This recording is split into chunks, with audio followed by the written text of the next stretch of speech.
കഴിഞ്ഞ വീഡിയോയിൽ നമ്മൾ പാസ്പോർട്ട് സേവയുടെ സൈറ്റിൽ എങ്ങനെ രജിസ്റ്റർ ചെയ്യാം, യൂസർ രജിസ്റ്റർ ചെയ്യാമെന്ന് പറഞ്ഞിരുന്നു. ഇപ്പോൾ ഇനി നമുക്ക് യൂസർ രജിസ്ട്രേഷൻ ലഭിച്ചതിന് ശേഷം ലോഗിൻ ചെയ്ത് നമുക്ക് എങ്ങനെയാണ് പാസ്പോർട്ടിന് അപ്ലിക്കേഷൻ കൊടുക്കുക എന്നുള്ളത് പരിശോധിക്കാം. അതിനായി ഗൂഗിളിൽ ആദ്യം പാസ്പോർട്ട് സേവ എന്ന് ടൈപ്പ് ചെയ്യുക. പാസ്പോർട്ട് സേവ എന്ന് ടൈപ്പ് ചെയ്തതിന് ശേഷം ലിങ്കിൽ ക്ലിക്ക് ചെയ്യുക. ലിങ്കിൽ ക്ലിക്ക് ചെയ്യുമ്പോൾ നിങ്ങളെ പാസ്പോർട്ട് സേവയുടെ സൈറ്റിലേക്ക് പോകുന്നതായിരിക്കും. ഇപ്പോൾ അതിൽ നേരത്തെ നമ്മൾ രജിസ്റ്റർ ചെയ്തിരുന്നു. അതിനുശേഷം ലോഗിൻ എന്നുള്ള ബട്ടൺ ക്ലിക്ക് ചെയ്യുക. ലോഗിൻ. ഇവിടെ നമ്മൾ മുൻപ് ക്രിയേറ്റ് ചെയ്ത് നമ്മുടെ ലോഗിൻ ഐ ഡി ടൈപ്പ് ചെയ്ത് കൊടുക്കുക. ലോഗിൻ ഐ ഡി ഞാൻ നേരത്തെ ഇമെയിൽ ഐ ഡി ആയിരുന്നു കൊടുത്തിരുന്നത്. സോ ഇമെയിൽ ഐ ഡി തന്നെ നമ്മൾ കൊടുക്കുക.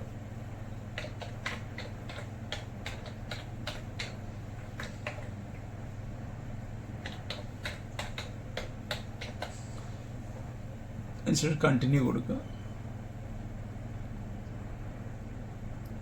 അതിനുശേഷം നമ്മൾ പാസ്വേഡ് ഇവിടെ ടൈപ്പ് ചെയ്ത് കൊടുക്കാവുന്നതാണ്. ലോഗിൻ ഐ ഡി കൊടുക്കുക. ദെൻ അതിനുശേഷം നമ്മൾ പാസ്വേഡ് കൊടുക്കുക. പാസ്വേഡ് നമ്മൾ നേരത്തെ ക്രിയേറ്റ് ചെയ്ത പാസ്വേഡ് ഉണ്ടാവും. അതിന് നമ്മളിവിടെ കൊടുക്കാൻ ശ്രദ്ധിക്കണം.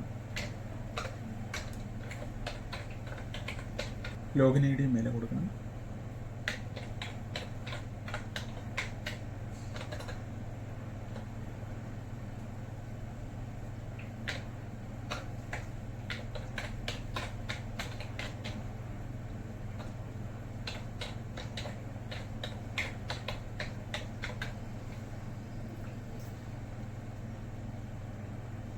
ലോഗിൻ എന്നുള്ള ബട്ടൺ ക്ലിക്ക് ചെയ്യുമ്പോൾ നമ്മൾ ഡയറക്റ്റ്ലി സൈറ്റിലേക്ക് പോകുന്നതായിരിക്കും. അതിൽ നമുക്ക് നമ്മുടെ സർവീസസ് ഉണ്ട്, മൈ ആപ്ലിക്കേഷൻസ് ഉണ്ട്. നമ്മൾ എന്തെങ്കിലും ആപ്ലിക്കേഷൻ ചെയ്താൽ മൈ ആപ്ലിക്കേഷൻസ് കാണിക്കും. നമ്മൾ സർവീസസിൽ പോവുക.